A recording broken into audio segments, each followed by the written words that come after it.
I never liked Italian rainbow cookies growing up. I just didn't like almond flavor. But as I got older, my taste buds changed and I ended up loving Italian rainbow cookies. So I was so excited when I got an order to make an Italian rainbow cake. I spread a thin layer of raspberry jam in between each layer, and then I cover the cake and put something heavy on it to weigh it down overnight to condense the cake, otherwise it's too crumbly. While the cake's in the fridge, I'm making some royal icing flowers because we need some decoration on top of this rainbow cake. And the royal icing flowers also need to harden overnight so I can remove them from the parchment.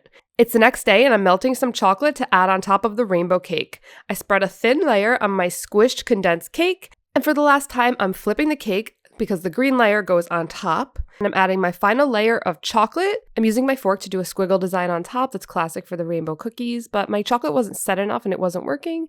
I had to wait until it was slightly set more, and then I was able to do the squiggle design fairly easy. Now this cake is for my client's 70th birthday, so I cut out templates for the 70, I score the cake first, and then I very gently cut out the 7 and the 0, making sure not to crack the chocolate on top and get a clean line of my 3 layers of the rainbow cake, because that's what it's all about. I glued down the 7 and 0 with some chocolate on my cake board, and now I can arrange my flowers, making the cake look super beautiful. I glued down the flowers with some leaves, and lastly, I'm painting on some green royal icing to give the cake some movement. My client was so happy with this rainbow cake, and lucky for me, there were a lot of leftovers.